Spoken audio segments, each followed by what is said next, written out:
السلام علیکم ورحمۃ اللہ وبرکاتہ۔ بسم اللہ الرحمن الرحیم۔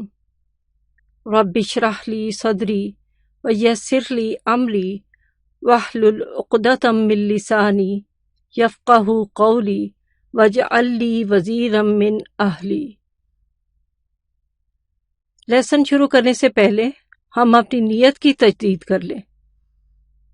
اللہ سبحانہ و تعالیٰ نے خود قرآن کریم میں فرمایا وَلَقَدْ يَسَّرْنَا الْقُرْآنَ لِلذِّكْرِ فَهَلْ مِن مُدَّكِرٍ۔ ہم نے اس قرآن کو نصیحت کے لیے آسان ذریعہ بنا دیا ہے، پھر کیا ہے کوئی نصیحت قبول کرنے والا؟ تو ہم اللہ کی کتاب کے بہتر فہم کے لیے عربی گرامر سیکھ رہے ہیں۔ ہم نے پچھلے لیسن میں پڑھا کہ زبان سے جو بھی بامعنی لفظ ادا ہوتا ہے اسے کلمہ کہتے ہیں۔ کلمہ کی 3 اقسام ہیں: اسم، فعل، حرف۔ اعوذ باللہ من الشیطان الرجیم وعلم آدم الاسماء کلہا۔ اللہ سبحانہ و تعالی نے آدم علیہ السلام کو اسماء کا علم دیا۔ ہم بھی عربی گرامر سیکھنے کا آغاز اسم سے کرتے ہیں۔ جب ہم کسی اسم کو دیکھیں یا سلیکٹ کریں تو ہم اس کے بارے میں کئی چیزیں بتا سکتے ہیں۔ مثلا کتاب ایک اسم ہے۔ کتاب واحد ہوتی ہے یا جمع، سنگولر ہے یا پلورل۔ اردو میں کتاب کی جمع کتابیں یا کتب ہوتی ہے۔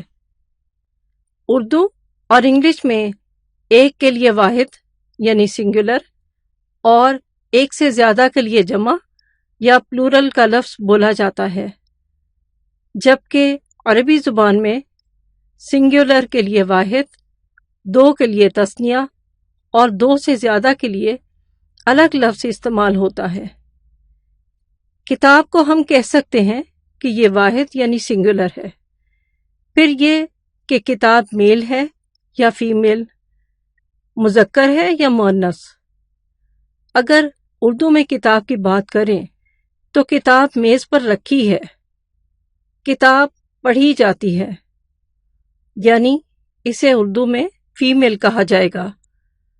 اگر ہم اسی طرح اور چیزوں کی بات کریں جیسے زمین ٹھنڈی ہے، آسمان بہت بڑا ہے، کھڑکی کھلی ہے، دروازہ کھلا ہے، پتہ یہ چلا کہ زمین اور کھڑکی کو مؤنث کہیں گے اور دروازہ اور آسمان کو مذکر گنا جائے گا۔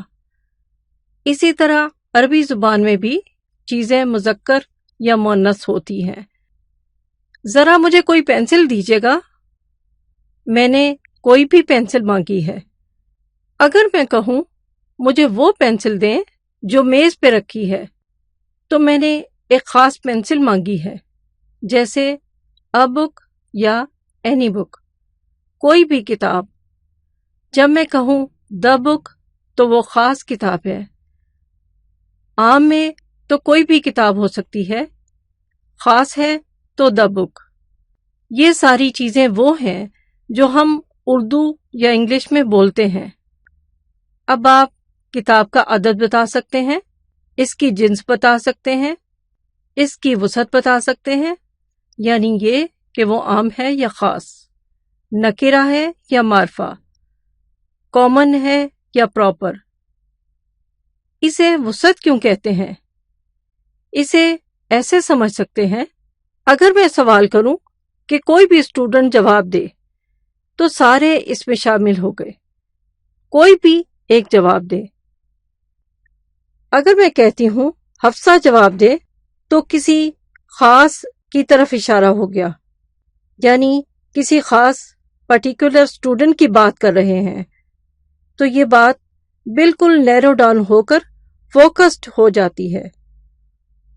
کوئی یا اینی کا لفظ عام، کامن یا نکرہ کے لیے بولا جاتا ہے۔ اسی طرح کسی خاص چیز یا شخص کی بات کی جائے تو وہ معرفہ یا پراپر کہلائے گا۔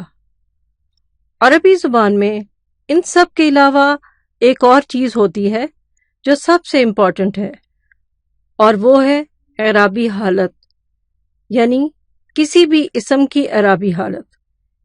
اس سلسلے میں عربی زبان میں 3 حالتیں ہیں: حالت رفع، حالت نصب اور حالت جر، جنہیں ہم مختصراً رفع، نصب اور جر کہہ سکتے ہیں۔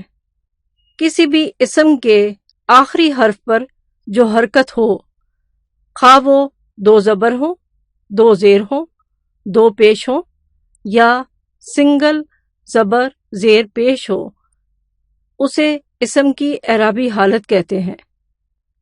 حالت رفع 2 پیش یا 1 پیش کی حالت ہے۔ حالت نصب 2 زبر یا 1 زبر، اور حالت جر کے لیے اس حرف کے نیچے یا زیر ہوگی یا 2 زیر ہوں گی۔